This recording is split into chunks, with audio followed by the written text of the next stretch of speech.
Welcome to the Gridiron Expert. Next up, we're going to be looking at the Oregon State Beavers. And joining us on the channel today to talk more about the 2025 Beavers is Jake Hedberg. Jake, welcome to the show. Thank you. I appreciate you having me on. Absolutely. Well, before we start looking into the team and the roster itself, Jake, please tell us where our viewers can find your content and then, of course, your affiliation with the Beavers. Yeah, so I'm currently a senior at Oregon State. I've spent the past 2.5 years working for a company called Beaver Blitz, which is the 24/7 sports affiliate. So that's where we cover, football, baseball, basketball, and then the big thing is is obviously football. Well, yeah, Beaver Blitz, you guys do a terrific job. Some of the best content out there for Oregon State. So if you guys are really intrigued with the Beavers, make sure to go check out Beaver Blitz. They do a great job covering Oregon State athletics. So looking at the 2025 Beaver football team. So last year was, you could argue, a little bit of a transition season. Obviously, with a new coaching staff, you lose a lot of production from the 2023 team, which had a really good squad despite maybe not living up to their ceiling. Lost some close games that year. But looking at the roster for this year, and we'll start offensively and at the quarterback position. So they bring in Malik Murphy from Duke. He had a school record 26 passing touchdowns last year for the Blue Devils. And then there's also some excitement with the backup quarterback, likely quarterback two here with Gabari Johnson. How does the quarterback room look overall, in your opinion? Yeah, I mean it's certainly much more improved than 2024 season. If anyone really watched a whole lot of Oregon State football last season, the passing game was lacking. Giovanni McCoy came in, started the first 7, 8 games. The passing game was just stagnant. Nothing was going on. There was no downfield presence. Then the Beavers switched to Bengal Branson, who started the second half of 2022, and he was definitely an upgrade. The pass game was better. I would argue Oregon State had their two best pass performances of the season with Bengal Branson, who is now at Stanford. But overall, the passing game was mediocre at best. And now, based off of what we saw in spring camp, you can expect a big jump forward. I mean, I think Malik Murphy might be the most purely talented quarterback Oregon State's had since Matt Moore, which has been 20 plus years. He's a cannon for an arm. He's huge. Turnovers have been an issue at Duke, and they were kind of an issue at times during spring camp. But I think that can be attributed to he's still kind of picking up a new system. He's still hitting timing down with a bunch of new pass catchers. So I would expect a huge improvement from the starting quarterback, and then Jabari Johnson, who is a kid who is a 4-star out of I think he was class 23, went to Missouri and then transferred after a season there. He's a guy who was banged up last season, was kind of in that quarterback 3 role. The Beavers kind of used him more as a wildcat type guy, but he came out and really impressed this spring. He looked better than Malik. Obviously, Malik will be Oregon State's starter, but I think Oregon State has 2 quarterbacks they're very confident in, and I think you're going to see offensive coordinator Ryan Gunderson try and find ways to get the ball into Jabari Johnson's hands and get him on the field because he is a hell of an explosive athlete. So you don't think there's really much of a drop off between Murphy and Johnson? As from what we saw in the spring, no. Obviously, I think in the fall we'll kind of see that separation happen as Malik gets more comfortable. But Jabari Johnson, he really impressed us this past spring, and I think Oregon State has their quarterback of the future after Malik Murphy departs. And So you were briefly discussing there with some of the new pass catchers this year. So when you look towards the receiver room, I mean, Trent Walker is probably wide receiver one here, but besides him, do you see anyone else being like like by far and away wide receiver two? Do you see any other potential alphas in this room? yeah, Trent Walker is, as you said, Oregon State's clear #1 guy. I mean, he's a former walk-on, came out of nowhere last year and had over 80 catches, almost 1,000 yards. He's definitely the guy in that room. But I think a guy to keep an eye on is a sophomore, Taz Reddix.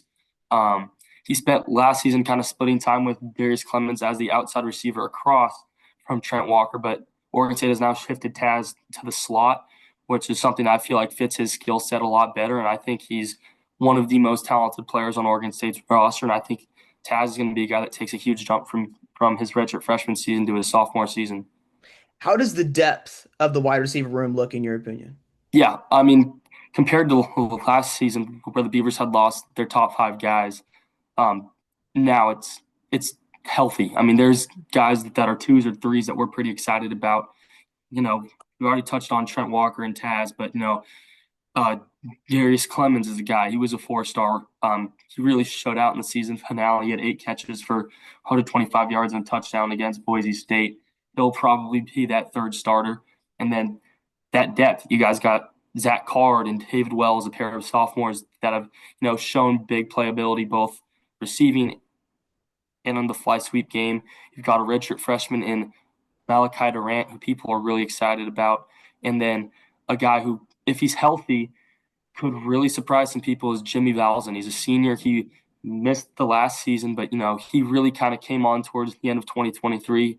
He had a huge performance in the Sun Bowl against Notre Dame, and if he's back to full speed, he's a guy who is going to see playing time. So I think going from last year, where Oregon State really only had one reliable target in Trent Walker, I think the Beavers are legitimately 7 or 8 deep at receiver this year, and I think Oregon State fans should really expect a much improved passing game. Looking at the running back position, this was a position of strength last year, and it projects as a strength again this year. Um, is it Hankerson Yep. yeah, Anthony Hankerson? He had nearly 1,000 yards rushing last year. He might have been one of the more overlooked running backs in the country, and they have quality depth here too. Do you Yeah. think this is the strength of the offense? Yeah, I mean, I think Oregon State's identity has always been, at least since Jonathan Smith took over and then last season under Trent Bray, has been a run first team. We saw that last year with Anthony Hankerson and Jam Griffin. They kind of started out as a 1-2 duo, and until Jam got hurt, I mean, they were killing it. You know, Hankerson still had almost 1,100 yards, which was very impressive. I mean, I don't really think many people expected him to have that good of a season. He had 15 touchdowns, 2 on the ground, and I think he's a clear-cut number one. I think the depth is solid too. A guy I'm super excited about is a sophomore, Salahadin Allah from Texas. He was that third back last year, and he kind of came on as the season progressed. But he's been a stud in camp. He's one of the stronger guys in the entire team, and I think he's going to really turn some heads. And then the Beavers got another transfer back from Louisiana Tech this past week in Marquise Crosby, and that's a guy who had almost 1,000 yards in 2022 as a true freshman or a redshirt freshman. Dealt with some injuries the past 2 seasons, but the talent's there, and between those three guys, Oregon State has 3 really quality backs, so I think they will feel very comfortable rotating in and out. So overall, the depth of the skill positions just seems so much more stronger than last year. Yeah, I misspoke there. So Hankerson did have over 1,000 yards rushing, but like as you said, nearly 1,100 rushing yards. So yeah, certainly one of the more overlooked running backs in the country. Um, do you think the biggest question mark for the offense is on the offensive line? Yes, 1,000%. I'd argue that's probably the biggest challenge on this team, or sorry, the biggest question mark on this team right now is the offensive line. You lose 4 starters. It's a tough task, and you've got 3 guys that were starters or were going to be rotate like high level rotation type players last season, but they all were hurt. They didn't practice in the spring, so really, um, there's a ton of question marks.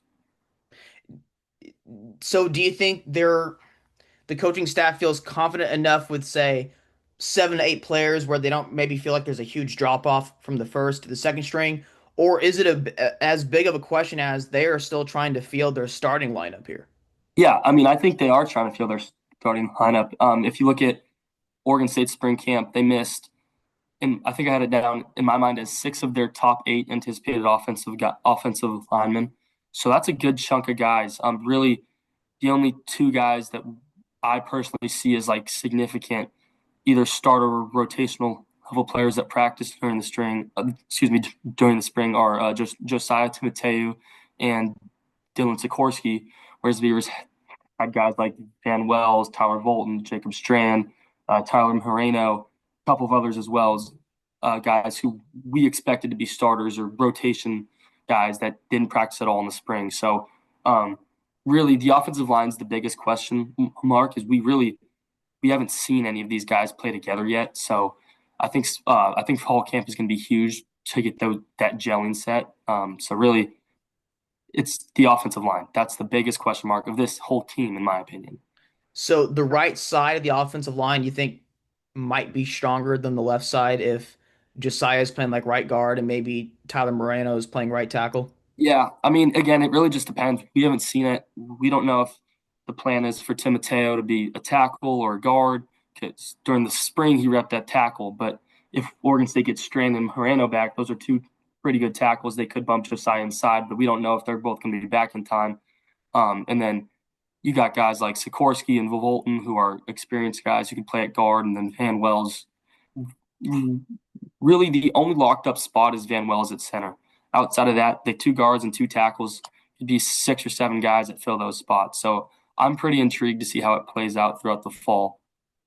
And what's interesting about the offensive line, we're gonna have some questions answered about the offensive line early in the season because you could argue the most difficult games for the Beavers this year Yeah, are all like in the first half of the season. yeah, So it'll be for sure. interesting. We go to Texas Tech and Texas Tech just Mhm. revamped their pass rush and defensive front, so that'll be interesting. Moving over to the Beaver defense. The back end of the defense last year was pretty good. I think the run defense at times could have been a little bit better. How does we'll combine the defensive line here and the linebackers? How does the front six, front seven look to you? Do you think it could be a much improved unit this fall? Yeah, I certainly do. I mean, if you look at Oregon State's defense last year, it was inconsistency. It was either the pass, the secondary was lights out, but the run game was just tearing Oregon State up, or to switch it around, the secondary was just getting cooked through the air, but the running game was slowing down. This year, Trent Bray has taken back over the Oregon State defense, which I think is huge. There was kind of the defense wasn't being run the way Trent Bray wanted it to be run last year. Now Trent's back in charge. He's back coaching the inside linebackers, which I think is huge. And I think the amount of depth Oregon State's accumulated in the front seven and the back four too, it's leaps and bounds above how it was last season. I think if you look at the defensive tackles, you have guys like Thomas Collins.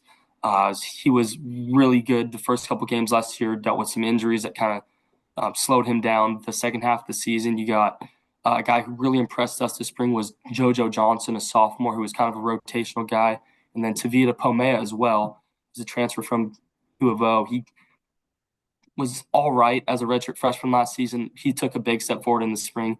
I think those three are kind of the three guys up front in the interior spots that should be standouts. And I think the best group on this team is going to be, at least defensively, is going to be the outside linebackers. This was a defense that really struggled with pass rush last season.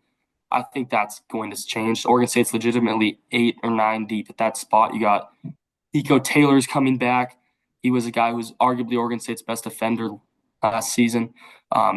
Takari Hickle is a guy who didn't play last season due to a torn ACL, but he had 2 or 3 sacks as a redshirt freshman in 23, and he's been a guy who's just constantly shown the pass rushing ability during camps. He's going to be a guy who I think turns a lot of heads this season.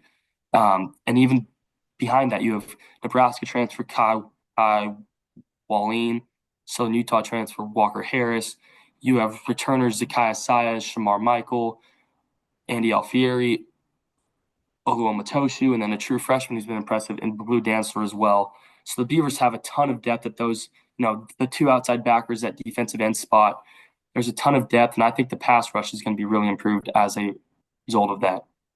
And with a quality pass rush, oftentimes the secondary will have better numbers to show for it. Do you think the secondary, which looks like it returns a decent amount of experience from Mhm. last year, do you think this group could take another step? Yeah, I think last year, outside of Jaden Robinson and Skylar Thomas, it was a rather inexperienced secondary. Where now, if you look at it this year, um, really due to the amount of injuries Oregon State had, there's a lot of guys that have played a lot of, high level football. I think if you look at the safety spot with Skylar Thomas, Jaheim Patterson, and Tyrese Ivy, those are 3 guys who Oregon State trusts and feel more than confident throwing out there. The corner spots, they have Exodus Ayers has kind of separated himself as that top guy. It's a guy who played about half the season as a true freshman last season, but was really impressive. And then the Beavers have another true freshman in Trey Glasper. I think he's a guy that could very well start at corner. And then they picked up some transfers and and TJ Crandall from West Virginia, and then Jaleel Tucker as well. That gives Oregon State some more quality depth at corner. This is a defense that I think is going to be one of the most improved defenses in the entire country. I think as a whole, I think a lot of people are sleeping on Oregon State this season with how the schedule sets up. It's not a tough schedule. It's a team that has a lot more depth compared to last season. I think they're going to be very well coached, and I think Beavers can really turn some heads. Yeah, and you mentioned the schedule there. It's a front loaded schedule. So you start off with Cal, Fresno State, at Texas Tech, at Oregon, Houston, at Appalachian State, and then like the back half, it's pretty manageable. Like you said, Yeah. it's there's a lot of winnable games here. So what do you think ultimately is the expectation for Oregon State this fall? I think the Beavers should win 8 or 9 games this season. Obviously, Texas Tech and Oregon are going to be very tough, especially playing on the road. Outside of that, I think those other 10 games are all winnable. I think this team could very well go 10-2. I think anything below 8-4, 7-5 would be a disappointment. I think with how light the schedule is, particularly the back half, and really the teams Oregon State scheduled, there's a lot of change. If you look at it, Wake Forest has a first-year coach. Washington State has a first-year coach. Tulsa, Sam Houston, App State. Um, Houston has 2 new coordinators. Texas Tech has 2 new coordinators. Cal's got new coordinators. There's a lot of change. Fresno State has a new coach as well. I think the Beavers having that continuity, especially in the early season, that's going to give them an advantage. I think they're going to go out there and start out 2-0, and those next 2 games against Texas Tech and Oregon are going to be tough. But if they can get out of that stretch 2-2, I think it sets up nicely for a 9-3, 10-2 season and a trip to a decent bowl game. So if Oregon State ends up hitting their ceiling this season with what you were just mentioning there with the road games Mhm. against Texas Tech and Oregon, we'll see how those 2 games go, but everything else is winnable. Yeah, If the Beavers were to hit their ceiling, what position group do you think you could point to and say it was because of them? It was because they really stepped it up. That's why we hit our ceiling. I think it's the offensive line. It's the biggest question mark. I think if they can keep Malik Murphy clean, if they can give him time and at the same time help pave the way for an Oregon State run game that we've seen over the past 10 seasons, if we can run the ball like we can and the passing game takes that step forward because of the offensive line, I think the Beavers could really surprise some people this season. Well, those I'm really looking forward to watching the Beavers this fall, and you mentioned a lot of good things there, Jake, and you did a really good job covering the Beavers. Thank you for being on the channel. Thank you. One last question for Oregon State this year, outside of the offensive line and maybe quarterback, what position group do you think needs to stay healthy? Stay healthy. I would go defensive line. You know, if you look at the Oregon State defense, there's a ton of depth in the secondary, ton of depth in the inside and outside linebacker rooms. The interior spots, they've got a few guys, but they if one or two goes down, it could be an issue. If you watch them play last season, it got to the point where because of interior defensive line injuries, the Beavers had to convert a freshman offensive guard and play a walk-on defensive tackle as their two defensive tackles, and that's not ideal. If that happens again, it's going to be an issue. I think defensive line, those 2 defensive tackle spots, if Thomas Collins goes down, if JoJo Johnson, Tavita Pomea, Jacob Schuster, if 2 of those guys go down, it could be trouble. Well, if the offensive line stays healthy and they end up, like you said, hitting their ceiling, the Beavers might be DAM good this year. We'll see. Well, again, Jake, thank you for being on the channel. And one last time here, tell our viewers where they can find your content. Yeah, at beaverblitz.com and on Twitter, it's at Hedberg Jake. All right, Jake, thank you for being on the channel. Thank you. Appreciate you having me on.